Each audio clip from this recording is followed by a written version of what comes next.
Proljeće nam je stiglo i vrijeme je idealno za radove u vrtu. Vegetacija je krenula, pa pored vrta imamo posao i oko održavanja voćnjaka i travnjaka oko našeg vrta. To nas naravno usrećuje jer rad u prirodi jako pozitivno utječe na čovjeka. Naše biljke u vrtu lagano niču, a bliži se i vrijeme kada ćemo naše presadnice da sadimo direktno u zemlju. Sve će lijepo da se zazeleni, da lista. A znamo šta to znači. To je raj za insekte koji napadaju naše biljke. Zaštitna sredstva u poljoprivredi su skupa i najčešće otrovna, te štetna za okoliš i naše zdravlje. Nerijetko smo primorani da ih koristimo jer su nametnici postali vrlo otporni na biljne preparate. Ipak, kad god smo u prilici, prvo koristimo preparate koji su dobiveni od organske materije. Ono što je kod upotrebe biljnih preparata najbitnije jeste prevencija i konsistencija. To znači da se moraju koristiti preventivno, to jest prije same pojave nametnika. Također, moramo biti dosljedni i koristiti preparate redovno kako bi održali njihovo djelovanje i učinkovitost. Najčešći pripravak koji sami možete vrlo lako napraviti je onaj od koprive ili žare. Ona se vrlo lako može naći najčešće na livadama koje se ne kose i naravno na rubovima šuma i staza te uz potoke i rijeke. U proljetno doba mnogi od nas provode većinu slobodnog vremena u vrtu. Nakon što uložimo veliku količinu vremena i truda na pripremu tla, sijanje, sadnju, pljevenje, zalijevanje, vrijeme je da uživamo promatrajući naše biljke kako rastu. No najčešće tek tada slijedi borba za opstanak. Razni insekti otkrivaju naše nasade i oštećuju ih. U ovakvim slučajevima najjednostavnije je kupiti neki od gotovih preparata koji su najčešće otrovni i štetni za živi svijet. No, postoje i ekološka rješenja po principu uradi sam. Jedno od njih je upotreba ekstrakta od koprive kao prirodnog pesticida. Mi se uvijek trudimo da na našem kanalu za vas pripremimo video savjete koji će vam donijeti prirodna rješenja. I već smo dosta o ovakvim stvarima govorili i sa vama podijelili razne prirodne recepte za zaštitu i prihranu biljaka. Pa se nadamo da ćete malo razgledati i potražiti te savjete na našem kanalu. Uvijek je najbolje prirodi vratiti ono što nam je priroda dala i iskoristiti te resurse. Naša obična kopriva je jedna od najrasprostranjenijih ljekovitih biljaka, a trenutno raste u izobilju po našim šumama, gustišima i poljima. U nastavku ćemo donijeti nekoliko recepata sa kojima možete tretirati biljke i sačuvati ih od napasnika i raznih oboljenja, te potaknuti bolji rast i razvoj. Osim što se može koristiti i za zaštitu biljaka, primjena koprive poboljšava cjelokupan imunitet tretirane biljke i koristi se u zaštiti od štetnih insekata, posebno od zelenih lisnih ušiju. Za pripremu sredstva od žare potreba nam je 1 kg listova te biljke na koji se dodaje 10 litara vode. Žaru je potrebno narezati na sitnije komade i jednostavno prekriti sa vodom.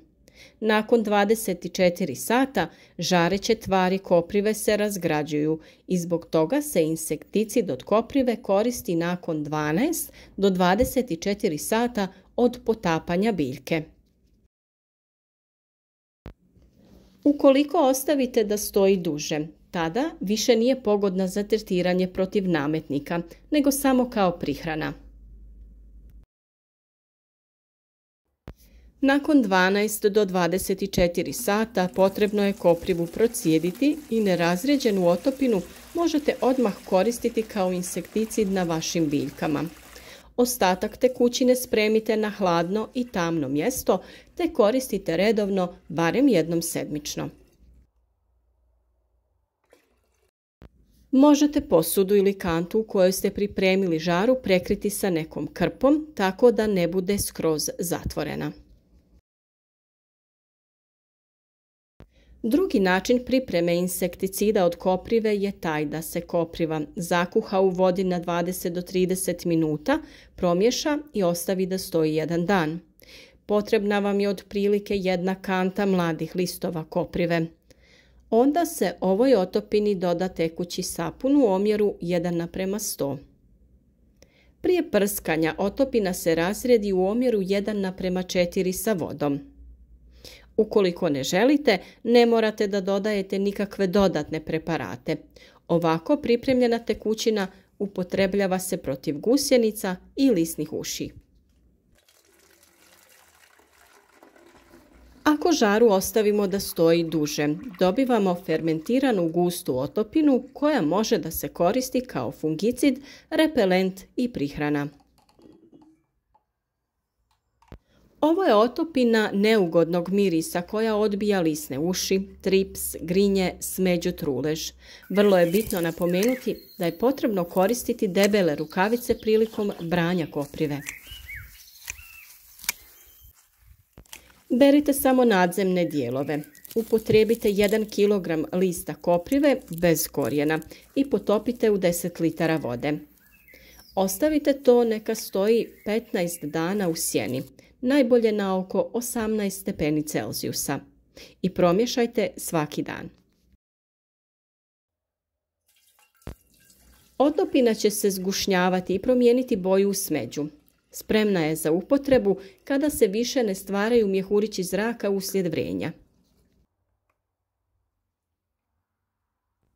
Nakon toga potrebno ju je procijediti te odstraniti dijelove biljke koje ćete kompostirati. Kopriva prihranjuje biljke dušikom i štiti od bolesti. Najbolje ih je upotrebljavati u vegetacijskom periodu svako 20 dana. Fermentiranu otopinu skladištite na sjenovitom mjestu u zatvorenoj posudi do 12 mjeseci. Razređenu otopinu naspete u bocu za špricanje ili neku prskalicu koju imate. Poprskajte biljke i oko biljaka na područjima gdje vam nametnici nanose štetu. Razrijedite u odnosu 1:10 kada zalijevate zemljište, a razrijedite u odnosu 1:50 kada vršite folijarnu prihranu, to jest prskanje preko lista. Pored koprive može se upotrijebiti i pelin. Uzmite 1 kg koprive i 1 kg pelina koje dobro usitnite i prelijte to sa 8 litara vrele vode. Držite potopljeno barem pola sata i kada se prohladi, procijedite i ostavite da se potpuno ohladi te tek onda tretirajte biljke. Nakon 5 do 7 dana postupak možete ponoviti.